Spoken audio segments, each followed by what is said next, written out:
y vamos a hablar sobre la sombra, ¿sí? Pero de una manera particular, ¿no? La sombra como arquetipo. Carl Jung fue un discípulo de Sigmund Freud, un discípulo bastante importante.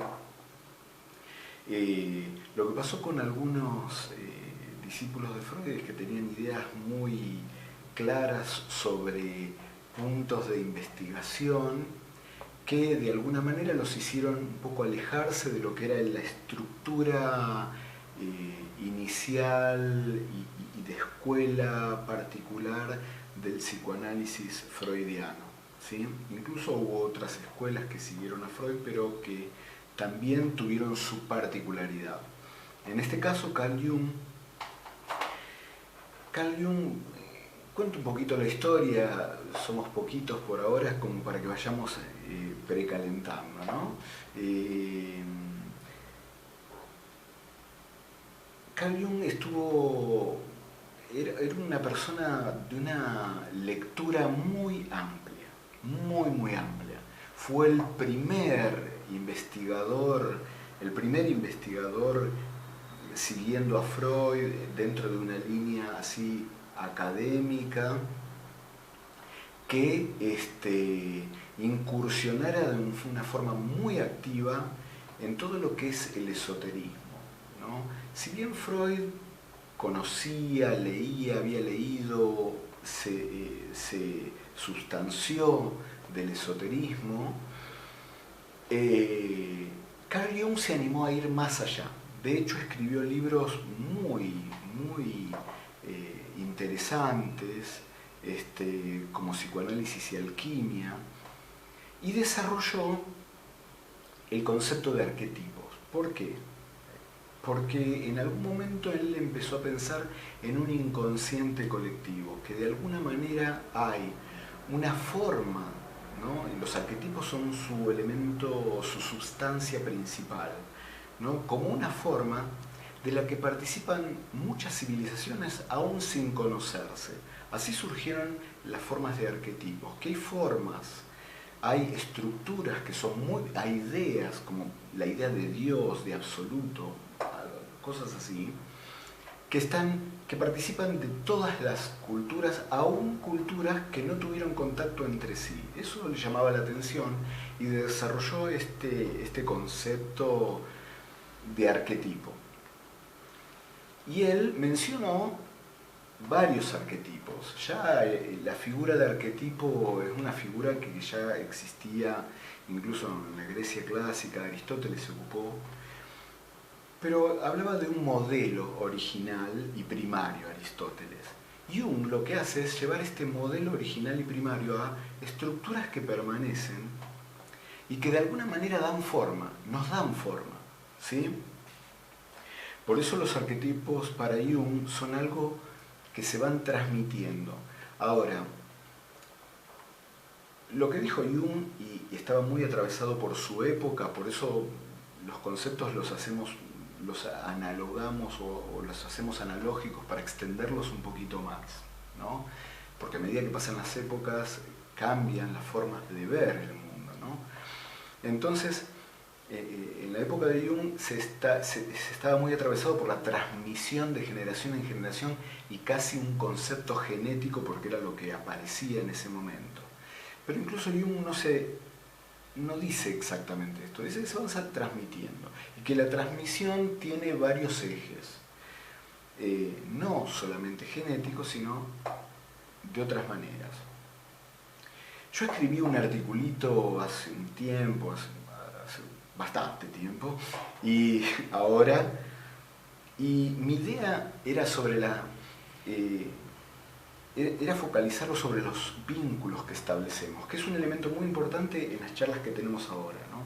Los vínculos, porque tenemos que reflexionar sobre los vínculos con otras personas con las que no estamos en contacto, pero también tenemos que reflexionar los vínculos que tenemos con las personas que estamos más en contacto de lo que estábamos habitualmente y participamos de una misma casa, pero también los vínculos con las personas, por decirlo de alguna manera, entre comillas, que tenemos en nuestra cabeza y que pasaron por nuestra vida.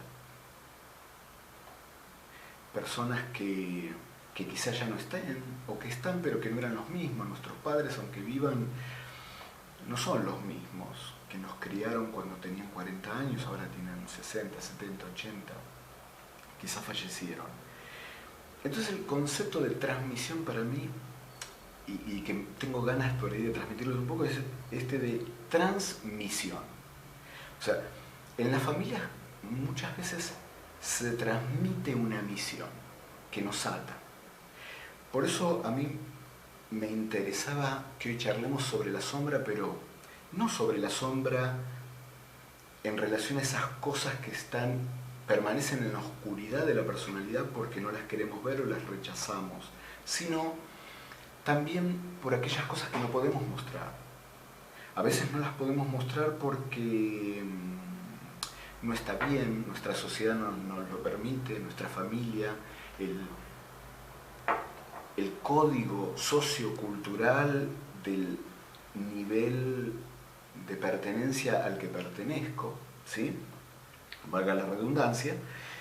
Y entonces hay muchas cosas que permanecen ahí, en la opacidad, ¿no? Ahí en lo opaco, lo oscuro, la sombra, no se ve claramente. Por eso muchas veces hablamos de echar luz sobre lo que no se ve claramente. Y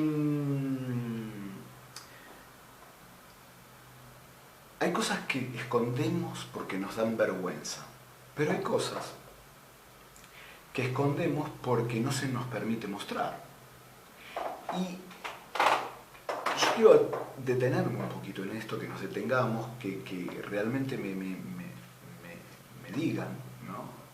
Los que participen, qué les parece, porque hay veces que uno no puede mostrar abiertamente una conducta en su propia familia, ¿sí? Hay veces, ¿vieron cuando van a una fiesta que hay una organización de la fiesta, un organizador, wedding planner, todo ese tipo de cosas? Que las mesas están distribuidas, que hay un cartelito para que cada uno se siente en el lugar que corresponde. Muchas veces en la familia uno tiene un lugar en la mesa.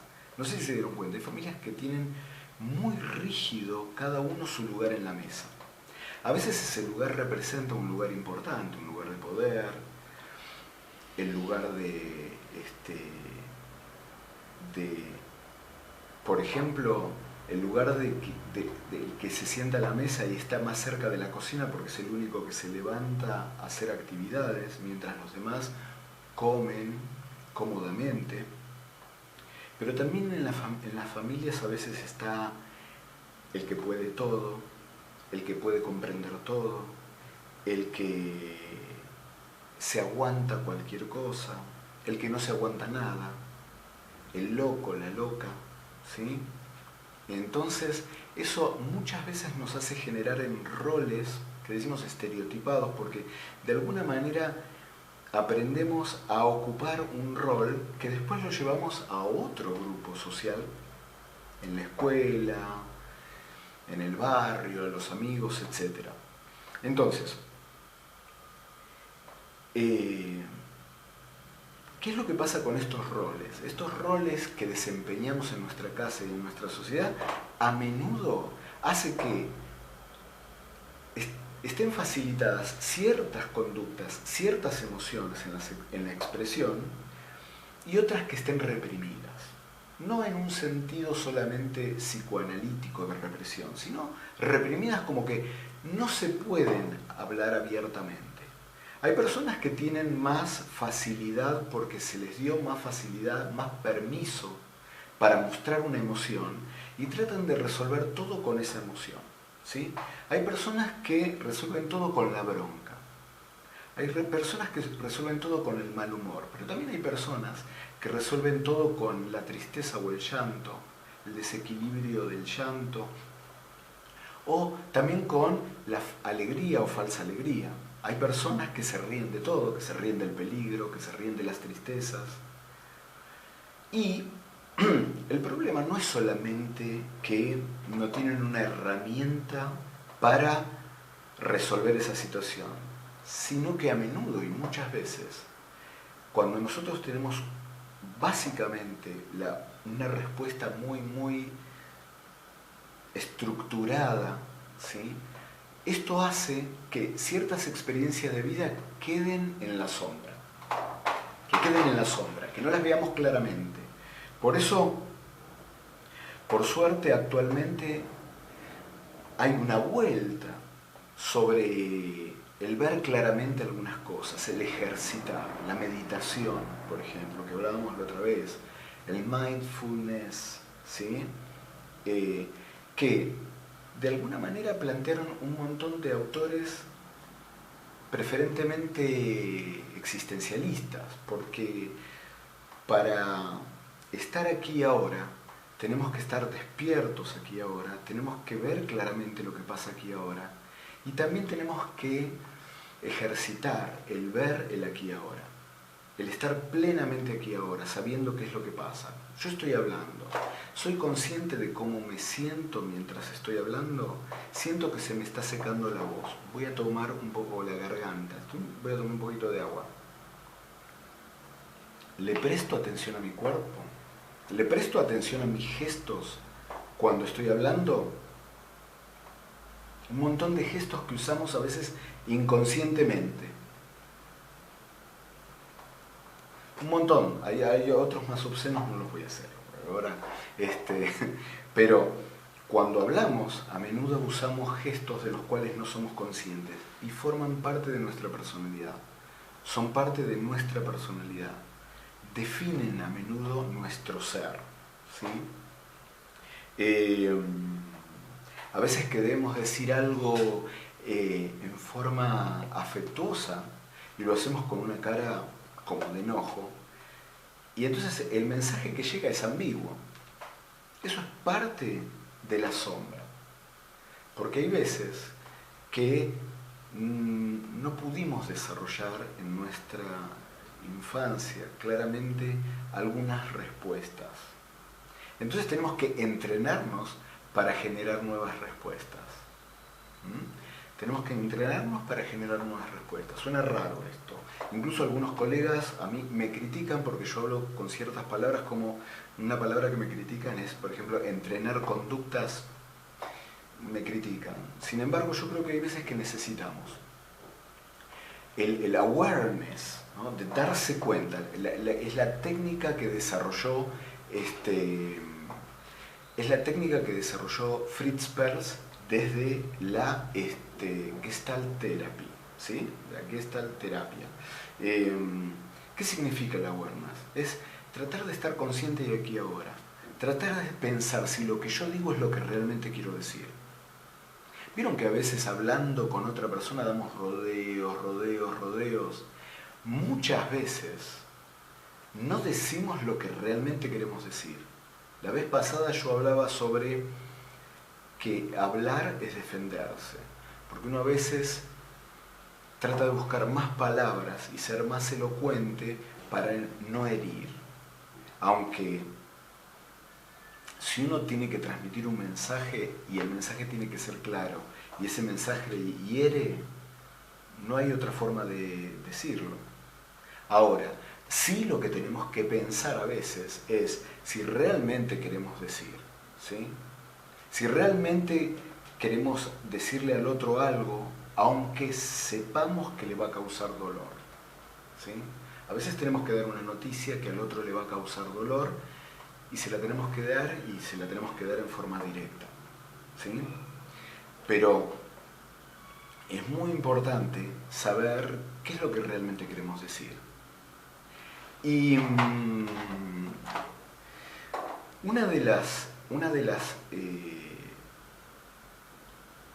de los elementos más importantes en esto de darse cuenta como técnica para poder estar aquí ahora y saber en definitiva qué es lo que quiero, porque la otra vez estábamos hablando y uno de los desencadenantes y más importantes fue qué es lo que hacemos después de la pandemia, ¿no?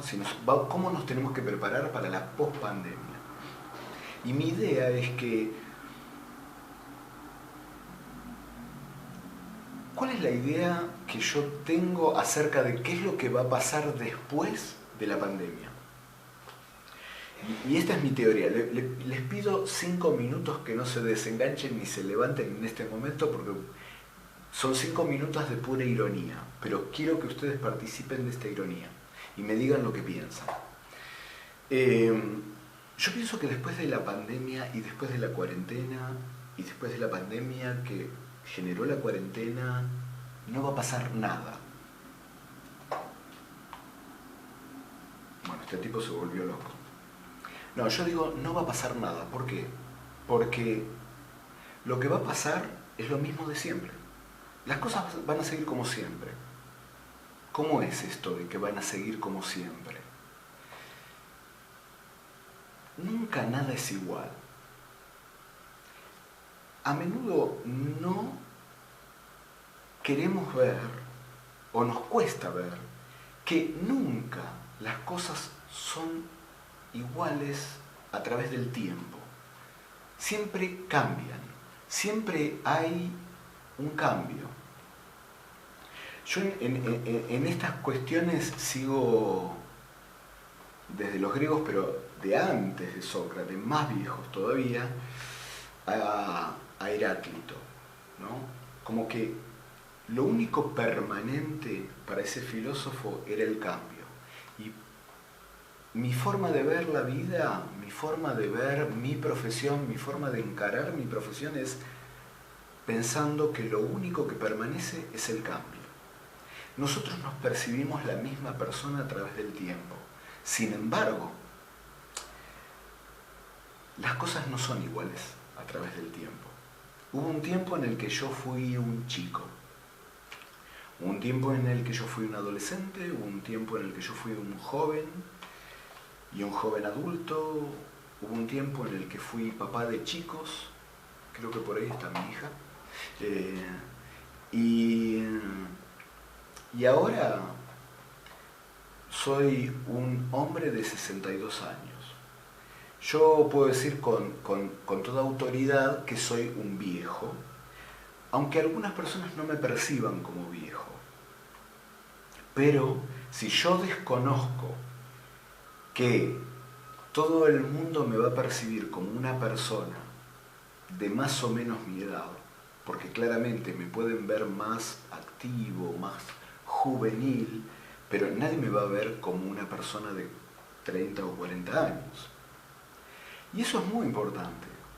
Eso es muy importante para saber que, por un lado, el tiempo pasa, las cosas empiezan y terminan, y como decía la semana pasada, con esto de la hipótesis de Tarzán, hay que largar. Hay cosas que hay que largar, pero para saber qué largar, hay que darse cuenta en qué momento uno está, cómo está, a dónde uno quiere ir. Y hablábamos de soñar, ¿no? Un elemento muy importante que intercambiamos a través de todos los medios que estamos desde que iniciamos esto, ¿no? Estas charlas de reflexión, fue si uno se atreve a soñar para cambiar. Ahora, para soñar hay que atreverse a soñar y a despertar, ¿sí? Entonces, para soñar hay que atreverse a empezar a caminar. Y en un sentido, yo el otro día me quedé enganchado con un video de Viktor Frankl. Yo les había recomendado un libro de El hombre en busca de sentido, de Viktor Frankl, y me quedé enganchado en un video. Y yo veía que de alguna manera, aunque Frankl tiene muy claro en su teoría la diferencia que hay entre una meta física, algo que yo quiero conseguir como cosa, ¿sí? Y la meta, perdón, tengo, no sé qué pasó, perdón, tuve un problema técnico.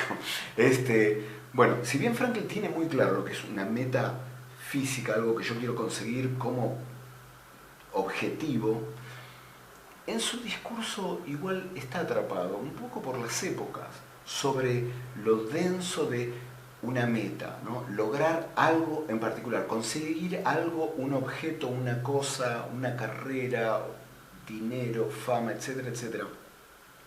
Pero yo pensaba que lo interesante de esto que estamos haciendo ahora o intentando hacer, o el objetivo que yo busco en esto, es que valoricemos, revaloricemos también, ¿no? Estábamos con los ¿no? Recrear, reasumir, bueno, revalorizar, o sea, darle un nuevo valor al camino que recorremos.